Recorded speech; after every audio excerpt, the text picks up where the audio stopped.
હાલો દોસ્તો, નમસ્કાર. એમબી રામાણી આજે એક નાનકડો વિડીયો તમારા સુધી પહોંચાડવો છે કે આ વર્ષે ઘઉંનું વાવેતર ઘણા બધા વિસ્તારમાં થવાનું છે, પણ બહુ ઝાઝા વિસ્તારમાં પાણીનો બહુ મોટો પ્રશ્ન છે. તો ઘઉંનું વાવેતર આ વર્ષે કરશે તો 100% ખેડૂત ફાયદામાં રહે એવું દેખાય છે. કારણ કે રાજસ્થાનની અંદર જે વધુમાં વધુ ઘઉં થાય છે ત્યાં પણ પુષ્કળ વરસાદના હિસાબે ઘણા બધા પડા ધોવાઈ ગયા છે અને વાવેતર કરવા મુશ્કેલ છે. આવી પરિસ્થિતિ ત્યાં છે.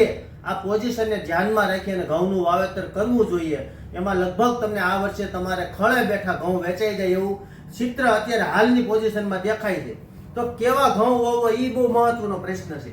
તો આ એકવા સીડના જે લક્ષદ્વીપ ઘઉં છે, લક્ષદ્વીપ એનું નામ છે. અત્યારે સૌરાષ્ટ્રમાં સૌથી મોટું જો વાવેતર થતું હોય તે લક્ષદ્વીપનું વાવેતર થાય છે. ખૂબ સારી ક્વોલિટી છે, ભાવમાં સારા, ક્વોલિટી સારી અને વેરાયટી સારી, ઉત્પાદન સારું આવે, ખાવામાં સૌથી મીઠા. તમે એકવાર એને ખાવ એટલે જબરજસ્ત. કોઈ બાઈ એવું ન કે આ ઘઉં નથી ભાવતા, એટલી એની મીઠાઈ છે અને આ ક્વોલિટી નંબર 1 હાલે છે માર્કેટમાં, ધૂમ મચાવે છે. તો તમે જો ઘઉં વાવવાના હોય તો એકવાર લક્ષદ્વીપના ઘઉં વાવજો. વાયવા જેવા છે, દરેક જગ્યાએ મળે છે, પણ ન મળે તો અમારો સંપર્ક કરજો, અમે તમને પહોંચતા કરશું. પણ એકવાર વાવજો, ક્વોલિટી સારી આવશે, ઉત્પાદન સારું આવશે, પ્રોડક્શન સારું આવશે. કારણ કે એની ક્વોલિટી એટલી બધી મસ્ત છે. હું તમને બતાવું, મેં આ ઘઉં નાખ્યા છે, હજી તમને બતાવું. એની ક્વોલિટી જોવો તમે, એકદમ નજીકથી બતાવી. આ એટલા મસ્ત ઘઉં છે. આ એની એકદમ એનો લાલ કલર કહેવાય ને, કે આ માર્કેટમાં મૂકો તો આનો ભાવ આવે, આનું ઉત્પાદન આવે, આની ક્વોલિટી આવે અને લોકો ગમે એ ભાવ જોઈ અને ખરીદી કરે. આવી ટેકનોલોજી, આવી આ ઘઉંની અંદર જબરજસ્ત ટેકનોલોજી છે.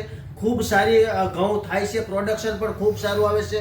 તો એકવા સીડના ઘઉં કોઈ પણને વાવવા હોય તો વાવજો.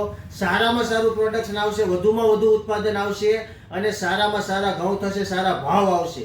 તો આ શિયાળે સૌથી જાજુ તમને વળતર આપતો પાક ગણાય, ગેરંટી વાળો પાક ગણાય અને તમારા ખળે બેઠા માણસો લઈ જશે. કારણ કે એની ક્વોલિટી સારી બને છે, એની વેરાયટી સારી છે, એનું ઉત્પાદન સારું આવે છે.